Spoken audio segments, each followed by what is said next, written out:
Service সেন্টারে এই যে দাদা গাড়িটাকে টেস্ট করে দেখছে। বন্ধুরা কত সুন্দর ফাঁকা রাস্তা, গাড়ি ঘোড়া একদম নেই, দু একটা গাড়ি আছে। একটু র্যাশ ড্রাইভিং করেই চেক করছে সব ঠিক আছে কিনা, গাড়ির পাওয়ার আদার্স থিং।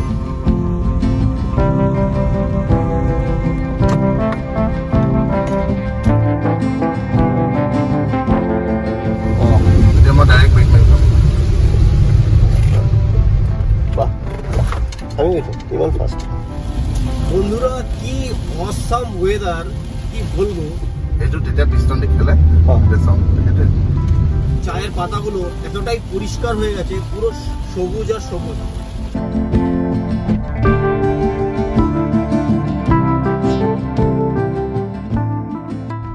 তো বন্ধুরা আমার গাড়ি প্রায় 51,500 কিলোমিটারের কাছাকাছি চলেছে। সার্ভিসিং এর সময় হয়ে এসছে, তো তাই যাই সার্ভিসিং করতে। ট্রিপ মিটার করে দিলাম 0, যাওয়া যাক। ঘড়ির কাঁটায় বাজে সকাল 9:30। আমার অ্যাকচুয়ালি 9টার সময় টাইম ছিল, আমার একটু লেট হয়ে গেল। যাই হোক, যাওয়া যাক। রাস্তাটা খুবই সুন্দর, ফাঁকা রাস্তা, আর এরকম রাস্তা দিয়ে চালিয়ে যেতে সত্যি খুব মজা হচ্ছে। বন্ধুরা কত সুন্দর ফাঁকা রাস্তা, গাড়ি ঘোড়া একদম নেই, দু একটা গাড়ি আছে। বাদিকে ফাঁকা জমি, ডান দিকে গ্রামাঞ্চল, আর তার মধ্যে থেকে ফাঁকা রাস্তা দিয়ে আমি চালিয়ে যাচ্ছি। বেশিক্ষণ না, এখান থেকে মোটামুটি 30 কিলোমিটার যেতে হবে আমার। সেখানে গিয়ে আমি আমার গাড়িটাকে সার্ভিসিং করাবো, কারণ সামনে আরও একটা লম্বা ট্রিপ আছে। তো তার আগে গাড়িটাকে একটু সার্ভিসিং করিনি।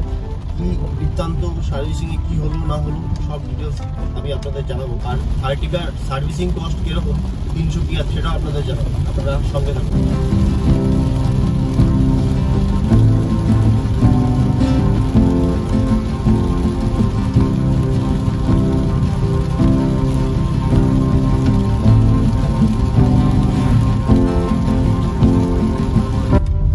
এখানে রাস্তায় কাজ চলছে, এখানে একটুখানি আমাদের স্লো যেতে হবে। রাস্তার কন্ডিশন খুব একটা ভালো নয়। সামনে দেখছেন রাস্তার কাজ চলছে, সামনে রাস্তাটা খুব সুন্দর। তো এইখান থেকে জাস্ট হয়ে আসছে। এই রাস্তাটা আর কিছু দিনের মধ্যে খুব ভালো হয়ে যাবে। কিধার যাবে ওধারই গাড্ডা, গাড্ডা ছাড়া রাস্তার অবস্থা ক্রিটিক কন্ডিশন। সামনে দেখছি ডবল লেন হয়ে গেছে, এই রাস্তাটা পুরো ডবল লেন হয়ে যাবে, তারপরে খুব ফাস্ট হবে। এই রাস্তাটা সোজা গেছে 300 কি, ডুমডুমা বাইপাস হয়ে চলে গেছে। আর আমি যেদিক থেকে আসছি এদিকে চলে গেছে সোজা অরুণাচলের দিকে। আর সামনে যে বাঁদিকে রাস্তাটা এসে কানেক্ট হচ্ছে, এটা চলে গেছে ডিগবয়ের দিকে। তো ডিগবয় আপনারা জানেন ইন্ডিয়ার ফার্স্ট রিফাইনারি, অয়েল রিফাইনারি হয়েছিল ডিগবয়তে। এখান থেকে মাত্র 30 কিলোমিটার ডিস্টেন্স। তো যাই হোক বন্ধুরা, আমরা এগিয়ে চলেছি সুন্দর বৃষ্টির মধ্যে চালিয়ে চলেছি।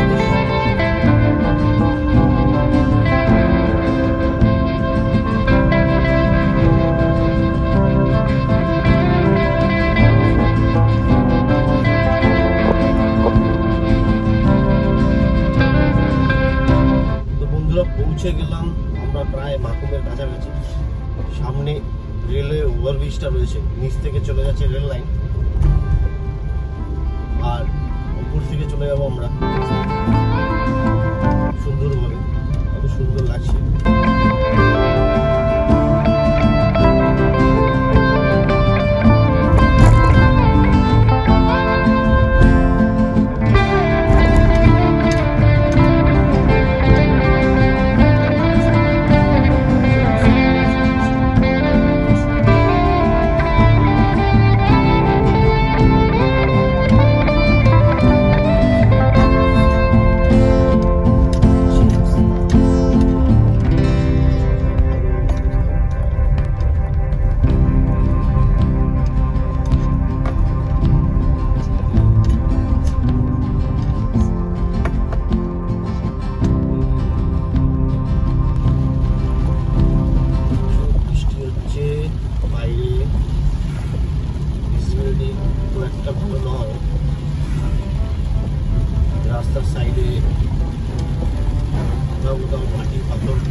আমরা নিচ্ছি, এখান থেকে সামনে বাদিকে চলে গেলে তিনসুকিয়া সিটি যাওয়ার রাস্তা পেয়ে যাবো। এই যে এখান থেকে বাদিকে রাস্তাটা চলে গেছে এখান থেকে, বাট আমরা হাইওয়ে ধরেই যাবো, বাইপাস ধরে। তিনসুকিয়া বাইপাস ধরে গিয়ে 3 কিলোমিটার আমাদের আবার রিটার্ন আসতে হবে। যাই হোক, ফাঁকা রোড দিয়েই যাবো, ভিড়ভাড় এড়িয়ে। আপনারা সাথে থাকুন।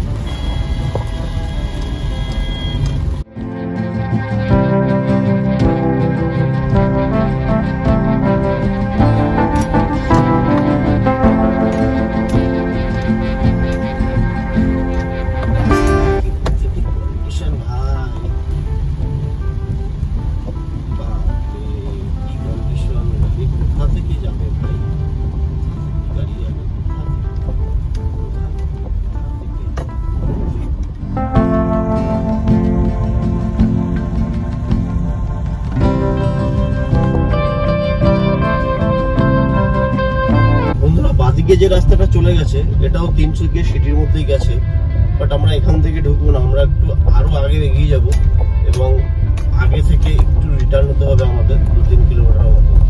তো যাই হোক, আর মাত্র 7-8 কিলোমিটার পথ বাকি, তারপরে আমি পৌঁছে যাবো সেই লোকেশনে।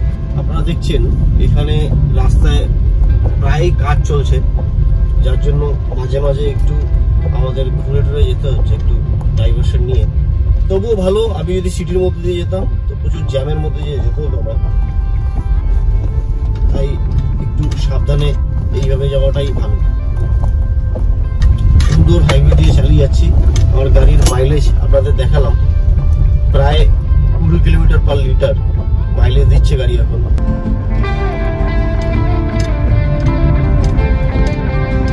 প্ল্যাম রিসোর্ট, তো বন্ধুরা দেখছেন সামনেই রয়েছে প্ল্যাম রিসোর্ট। জায়গাটা খুব সুন্দর, এখানেও আসা যেতে পারে।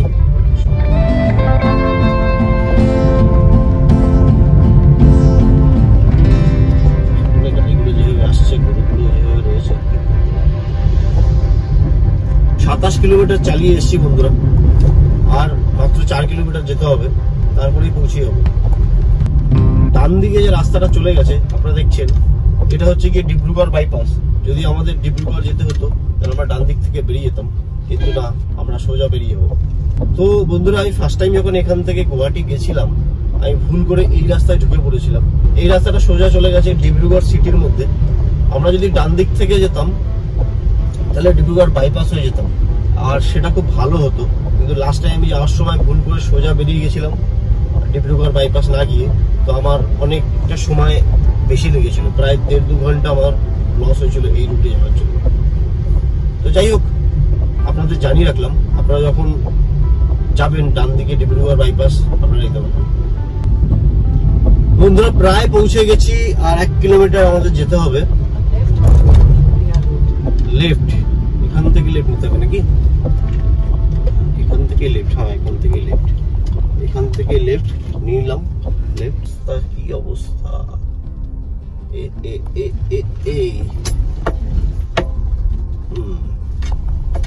যাই হোক, আমরা হাইওয়ে ছেড়ে এই লোকাল রোডে পৌঁছে গেলাম।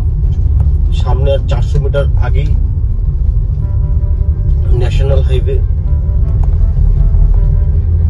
সেখানে আমরা যাব। গিয়ে বাদিক নিচে ন্যাশনাল হাইওয়ে 50 দেখে শুনে উঠতে হবে।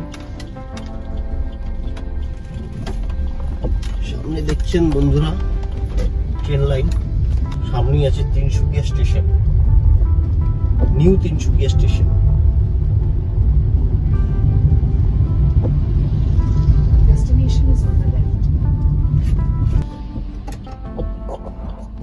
ये विशाल मोटर है क्या? समझ में नहीं आ रहा है। उसको जाओ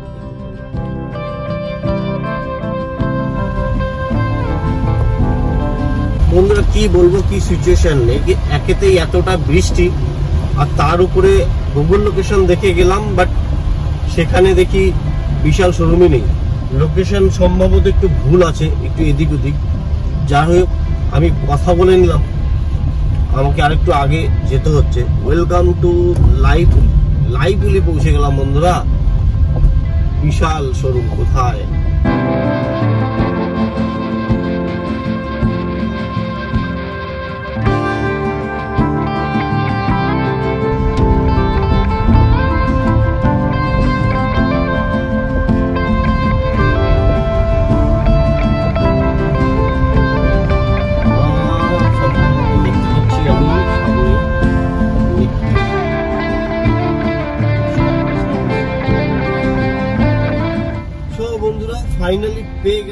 মারুতি সুজুকি সার্ভিস সেন্টার। আপনারা দেখছেন এই হচ্ছে মারুতি সুজুকি সার্ভিস সেন্টার।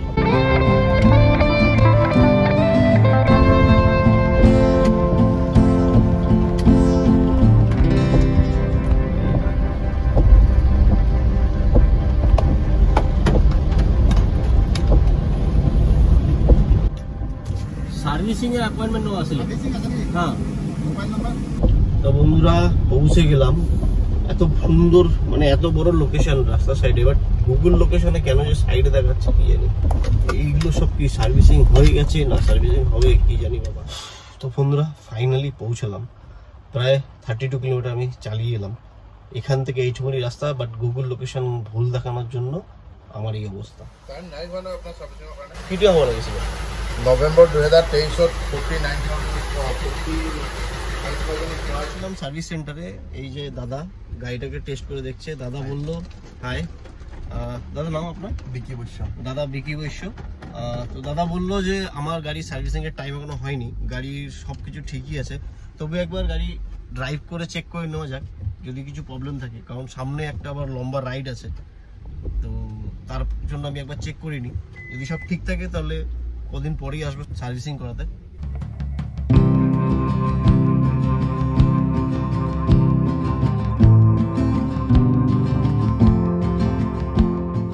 বন্ধুরা গাড়ির টেস্টিং চলছে। দাদা গাড়ি চালিয়ে দেখছে সব ঠিক আছে কিনা। যদি সব ঠিক থাকে তো কোনো প্রবলেম নেই, খুব সুন্দরভাবে চালিয়ে চলে যাব। দেখছেন হাইওয়েতে বিকিদা গাড়িটা চালাচ্ছে, একটু র্যাশ ড্রাইভিং করেই চেক করছে সব ঠিক আছে কিনা, গাড়ির পাওয়ার আদার্স থিং।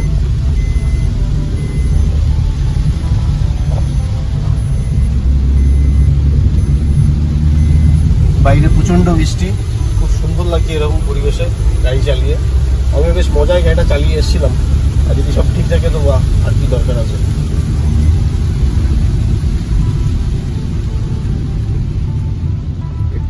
ঠিক আছে না, এইখানে একটা বুঝি গেল আমার গাড়িটি যদি ডাইরেক্ট ব্রেক করে না ওগুলো খ্যাং খ্যাং আওয়াজ হয়েছিল। ওই ব্রেক করিলে না, হ্যাঁ ওই তেলের জন্য নাকি কম থাকলে একটু সাউন্ড নকরে। এবার ব্রেক করিলে করিস না না আগতেই, মানে ডাইরেক্ট হঠাৎ কি হয়েছে ডাইরেক্ট ব্রেক মারিলে ডাইরেক্ট ব্রেক যেতিয়া মাৰে ন পিষ্টনটো খেলে, এইটো এবিএস হয় ন, এবিএস ৰ পিষ্টন খেলে, এইকাৰণে এইটো প্ৰব্লেম হয়। যেতিয়া মই ডাইৰেক্ট ব্ৰেক মাৰিম আমি গেছো ইমান ফাস্ট, এইটো পিষ্টন যেটো থাকে আর এবিএস বলে স্কিড না করে ঝটকা না মারে, এইটো তেতিয়া পিষ্টন দি খেলে এটা সাউন্ড এটা, আর এইটো খেলিলে ভাল ভাল।